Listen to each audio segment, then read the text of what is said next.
Мене звати Ольга Звонарьова, я кореспондентка Національної агенції «Укрінформ». Працюю у Запоріжжі, є кореспондентом по Запорізькій області, але з початком повномасштабного вторгнення відстежую ще Дніпропетровщину. Мені 40 років, в журналістиці працюю з другого курсу університету. В агенції працюю десь близько 5 років. До цього працювала на запорізьких місцевих виданнях. Так само там це були онлайн-видання, сайти, новинні і газети. Перша моя взагалі поїздка на фронт була, це вже був травень місяць 2022 року. Ми поїхали на Запорізькому напрямку до бригади з Верховини. Дуже готувалася до нього. Я намагалася почитати колег репортажі різні, які вони робили. Ми їхали, це був розрахунок мінометників. Я читала взагалі там у деяких виданнях, на які я там підписана, які я просто читаю по життю, знаходила все, що стосується мінометних розрахунків, читала просто, як колеги це висвітлюють. Я приїхала туди разом з Дмитром Смолієнком, з Катєю Клочко і у супроводі прес-офіцера, який тоді працював у нас. Ми приїхали до хлопців.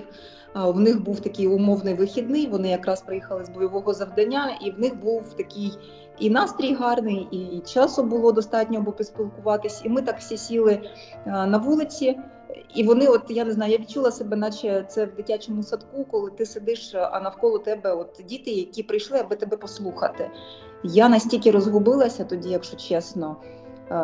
Я не знаю, в мене були такі враження в голові від них самих, що переді мною сидять, я просто побачила, що переді мною сидять молоді хлопці, реально вони молоді, там 20 плюс їх вік, і вони були такі щасливі, що до них приїхали журналісти. Я так зрозуміла, що до того ніхто там з ними особливо не спілкувався.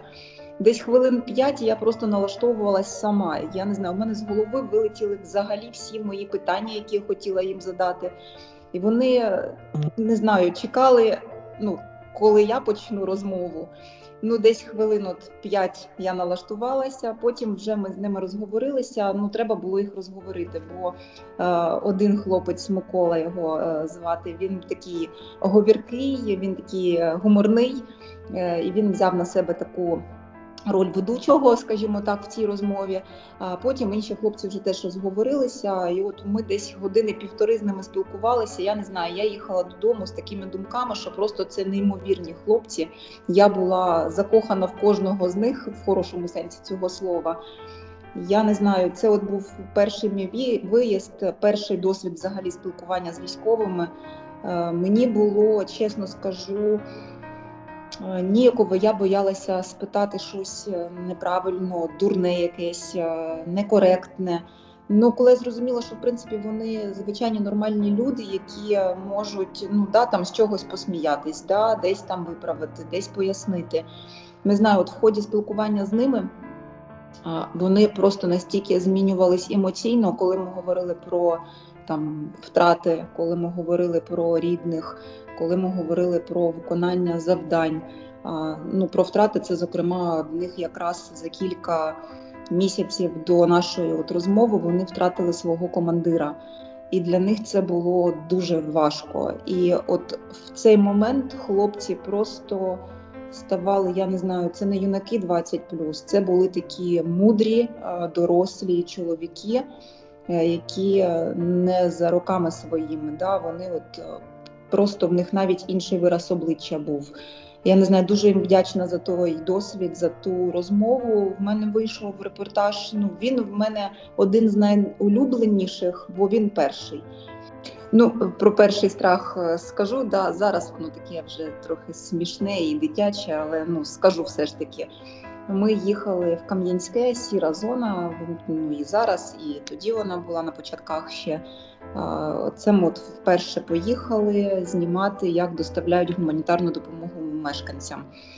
Я не знаю, в моїй голові якась така була уява, що ми зараз заїдемо в це село, і там, я не знаю, буквально за якоюсь останньою хатою буде кацапський блокпост. Я не знаю, що я собі намалювала в голові, ну це від незнання просто.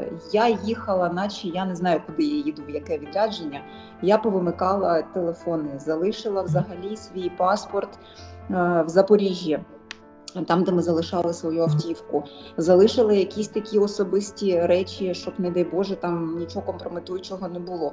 Ну, коротше, я готувалась так, ніби я не знаю, куди я їду, на спецзавдання. Зрештою, ми приїхали просто до нашого Кам'янського, да, воно там вже було побите, але ну ніяких там таких жахів, блокпостів надзвичайних ми не проїжджали. Але от всередині все калатало дуже сильно, бо це був перший такий виїзд в сіру зону. Ну і плюс, знову ж повторюсь, незнання. Ми відпрацювали, приїхали, ну коли вже були інші поїздки, да, коли ми вже почали їздити і на фронт, коли ми почали їздити там теж Гуляйполе, Оріхів, то це вже ну, зовсім інше відчуття всередині, зовсім інші такі моменти, коли ти...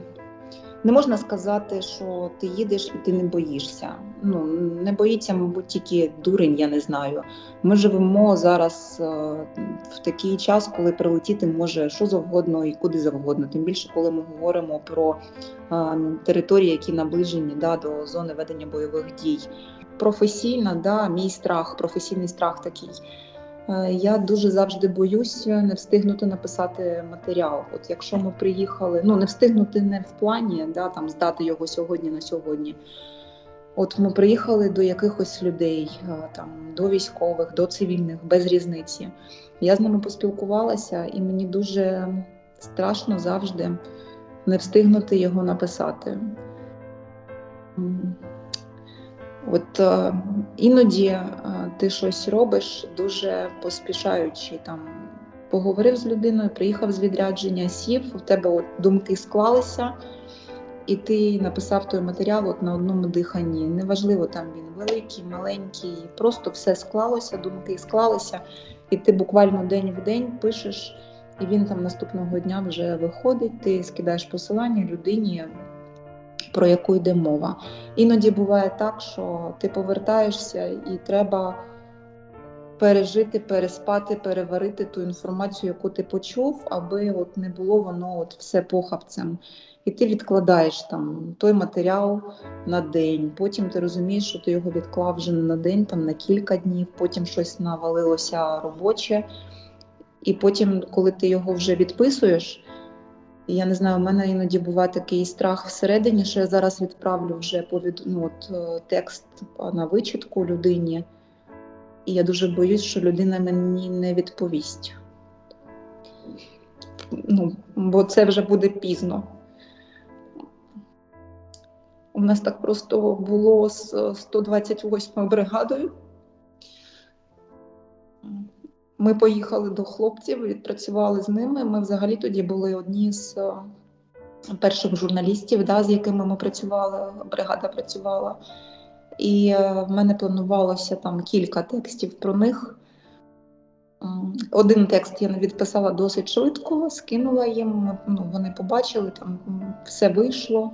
Інший текст я вирішила відкласти, щоб не було два поспіль. І якраз стався тоді удар по 128-й бригаді, і кілька хлопців, з якими ми тоді спілкувалися, особисто я спілкувалася, вони загинули. Я текст, чесно кажучи, так і не наважилася більше написати, бо для мене це було дуже боляче як для людини і дуже непрофесійно як для журналіста, що я не встигла. Тобто людини вже нема, власне, тоді кому воно потрібно. Зараз це я розумію, що в принципі це пам'ять про людину, можливо, рідним, близьким, друзям, воно теж треба, і взагалі суспільству треба.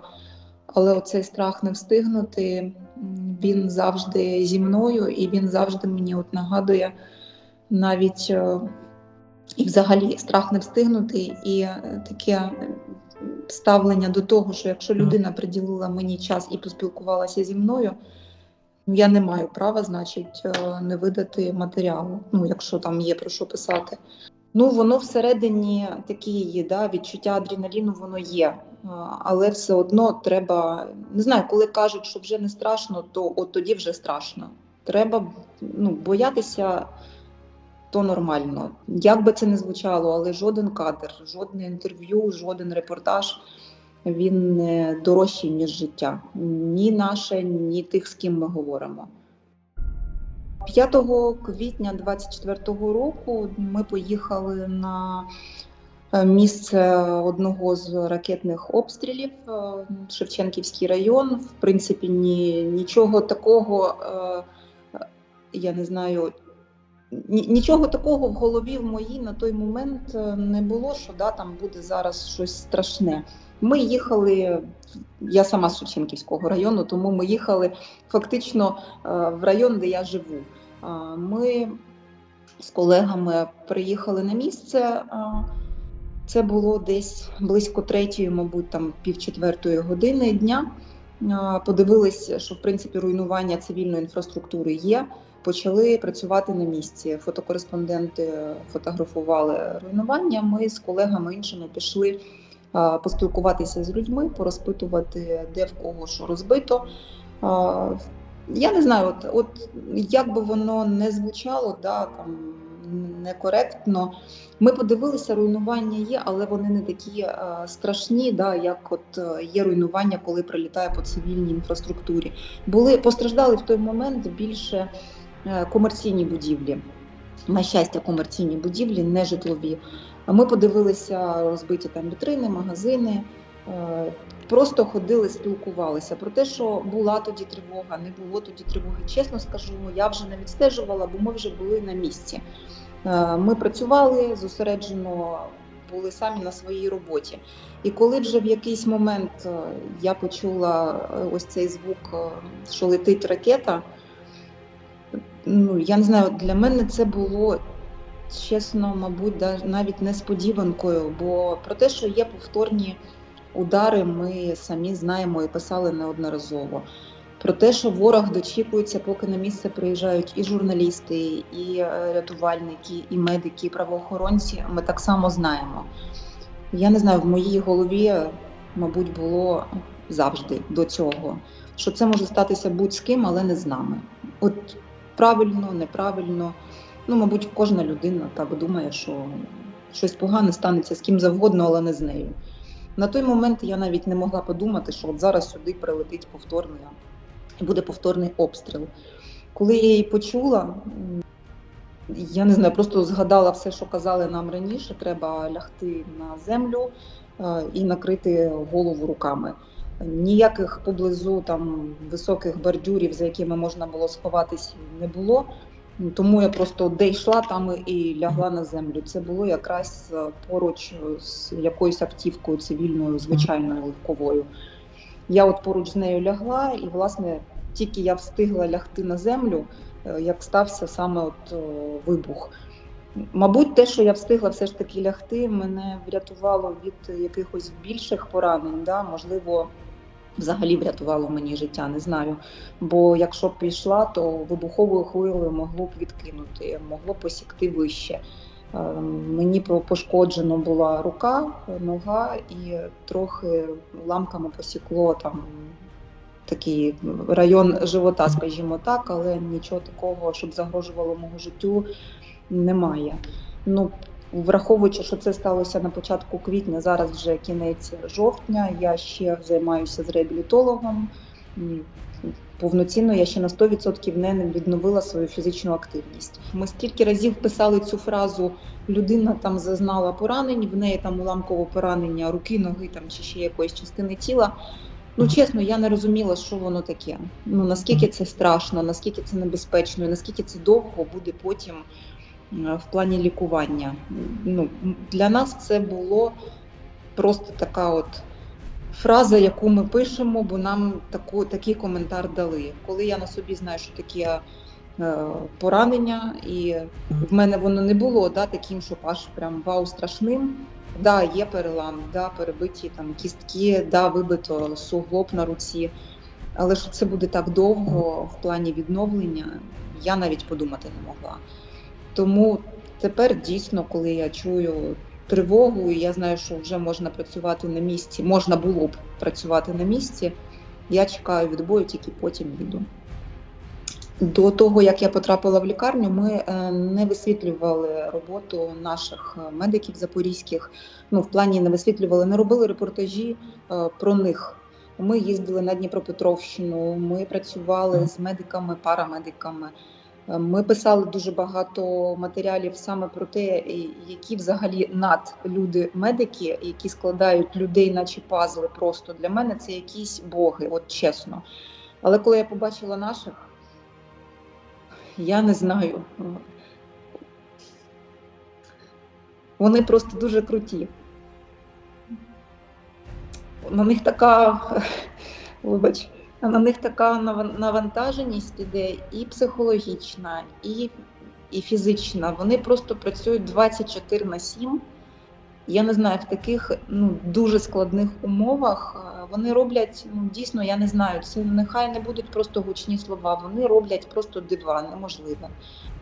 Я не знаю, Яцун Євген, завідувач травматології, просто фантастична людина, яка точно на своєму місці.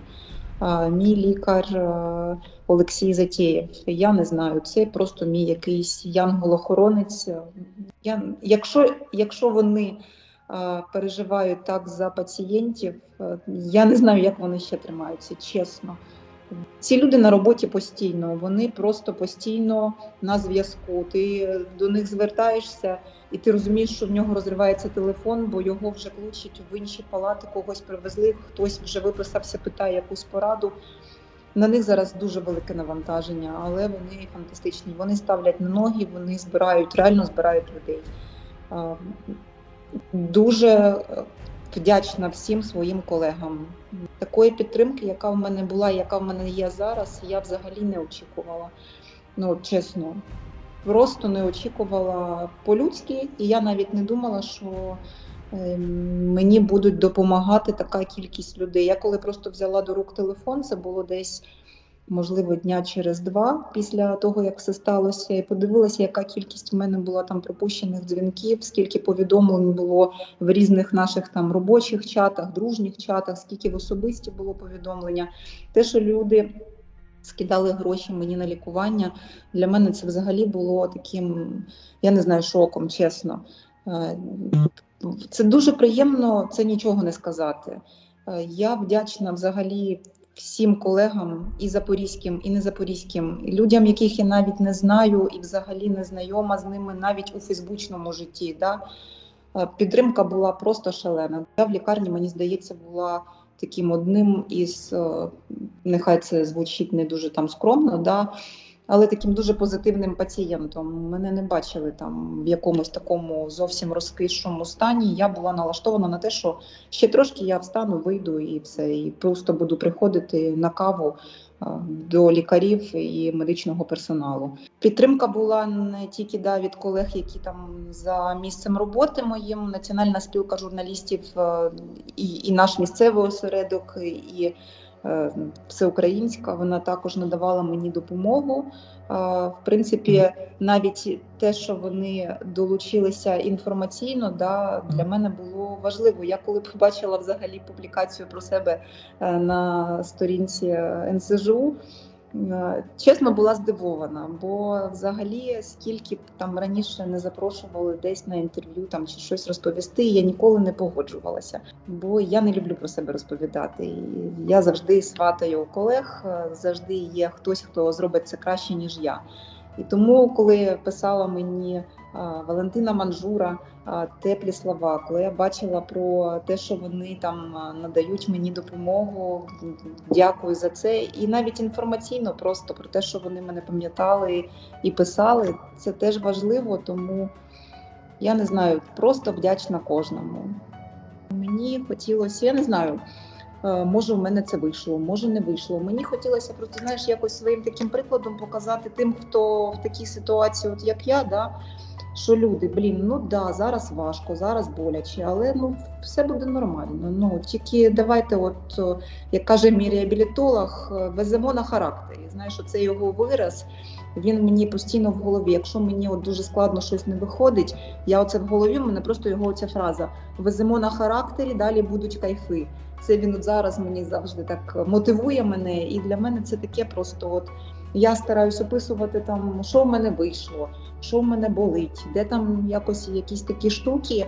Не для того, щоб там подивіться на мене, згадайте, що там 5 квітня я під обстріл потрапила. Ні, просто якщо хтось зараз там лежить в лікарні, йому здається, що він більше не зможе встати і йти, то мені дуже хочеться таким бути мотиватором. Комусь допомогти, когось надихнути, комусь сказати, що да, різне буває, подивись просто на це інакше, все буде нормально. Я не знаю, зараз я ходжу в спортзал тричі їжджу до реабілітолога, мені здається, такого фізичного навантаження, яке зараз у мене є, у мене в житті раніше ніколи не було. І я розумію просто, що коли в мене вже стабілізується все моє тіло так, як мені треба, я буду в такій фізичній формі, в якій я раніше ніколи не була, але дуже хотіла.